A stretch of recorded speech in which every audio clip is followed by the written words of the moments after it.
future? October 21st, 2015. Marty, we're going to be able to see our wedding. Wow. The future.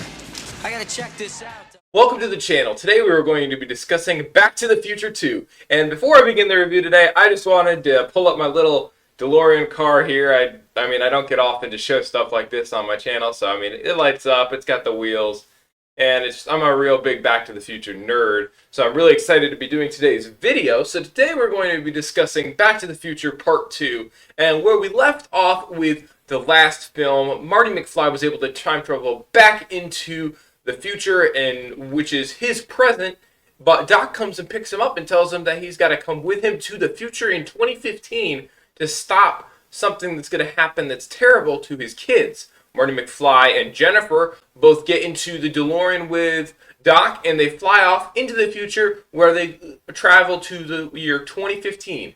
And it turns out that Marty McFly's kid is about to go to jail for something that he's about to do with Griff, who is Biff's relative. So it's up to Marty McFly to tell Griff basically, no, I'm not interested in what you want to do, and then hopefully save his kid's future. So that's kind of the premise of where the film is going. Before I go into my thoughts of the film, I'm going to break down a content review. There's going to be no spoilers here, as usual, and then we'll go into my thoughts of the review. You've got to come back with me. Where? Back to the future. Alright, so for violence content, there's a little bit of violence in here, but nothing crazy as it is a PG movie. Going back into when it was first released, there's a couple of fist fights, kicking, punching, an intense car chase. That's really all you've got with like violence. Biff is a really mean character. He's just a big bully, and there is some gunfire in the alternate Hill Valley. So that you do have some gunfire, but nobody really gets shot to death or anything. There's no real blood. So you have that for violent content. If you go over to suggestive content, the Back to the Future Part 2 definitely has the most suggestive content in it. As we see Lorraine, she's had, her top is kind of very revealing. You can see a lot of cleavage in one scene especially. She's really drunk. And she's married to Biff, so he's all about looks with women. He's seen in a hot tub with two women that are assumed to be nude, but we don't see anything. We see him shirtless, as well as we also see other things, which is included.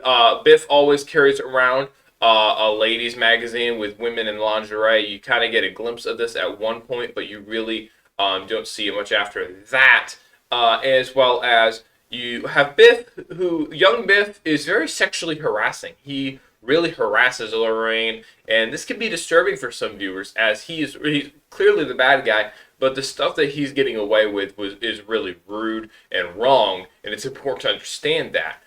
If you move over to drug content, as I kind of hinted on a little bit ago, we do see a few people that are drinking and act drunk, as well as we see a couple of cigars smoked as well. So there is that in there. If you go over to language, I'm surprised how much language could be allowed in a PG movie, as there is there's a bunch of S words. The B word is used a bunch of times. The Lord's name is misused a few times, including with the D word on it. It's got a lot of language in it. If you want to see, go online and get a full breakdown of how many words, but it's just crazy how many words are actually allowed to put in a PG movie. The ratings must have been different back then. But without any further ado, we're going to move over to my portion of the review, where I'm going to discuss what I thought about the film overall and just go from there. Look what happens to your son. He's a complete wimp. Don't talk to anyone. You've been looking. Alright, so it's obvious that in Back to the Future Part 2, 2015 was way overrated. We do not have flying cars or automatic. I guess we do have automatic cashiers, but we don't have nearly all the stuff that they thought we would. They thought that we'd be like on Jaws 6 or 7, because those were the popular movies at the time. So it is not our 2015, but granted, they didn't know what 2015 was going to be like. They didn't know. They did their best to predict for 30 years. Now, granted, it's really interesting that the Cubs won that year. They really predicted that. That was really interesting. But outside of that, it's kind of funny to watch an older movie and be able to see what they thought 2015 was like. So would be like. So I thought that that was a really interesting part of the film. I really do enjoy Marty McFly and Doc Brown's time in the future, where they get to see their future selves. I think that that's a really interesting perspective for them, even though they're not supposed to interact with them. So I think that that was kind of cool to be able to see. But I do feel that this film was a little bit repetitive of the first one. I mean, you've got a lot of scenes where they have to go back in time to the night of the big storm, and they have to, and Marty's kind of trying to get the sports almanac from Biff, and it's just all around, it uses a lot of the same scenes, which is kind of cool. I mean, if you're going to do a time travel movie, why not use some of the old scenes and just add to it? And it's kind of funny at the end when Doc Brown's finally able to send back Marty, and another Marty walks up to him, he's like, I need your help. And he's like, what? But it is overall an interesting film, a little bit repetitive, but still a very good film.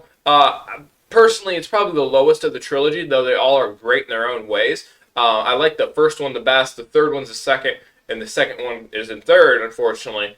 But I do think that it's got its own little spot, because it is an interesting dynamic for Doc Brown and Marty McFly to be able to have to go to the future. And they realize that the time machine is something that they really shouldn't have. It's something they need to destroy. Doc Brown realizes that the consequences of interfering. So hopefully we'll see in the third one. I hope to have that review out soon, what happens. But if you go over also, you look at Marty, and he's got to learn a lesson, which they're setting up really well, is when people call him a chicken, he doesn't let them call him a chicken. He does whatever they're saying. It's like a double dare kind of thing. He will do whatever. But he's going to have to learn that he can't let others push him around. And I'm hoping that we'll see this in the third movie. So without any further ado, if you guys enjoyed this video, leave a like and a subscribe, and we'll hope to have Back to the Future Part 3 out soon here, as we'll see the epic conclusion to the Back to the Future trilogy. Thank you, and have a good rest of your day. I didn't invent the time machine to win at gambling. I can't lose. I invented a time machine to travel through time. Hey, Doc, I'm all for that. What's wrong with making a few bucks on the side?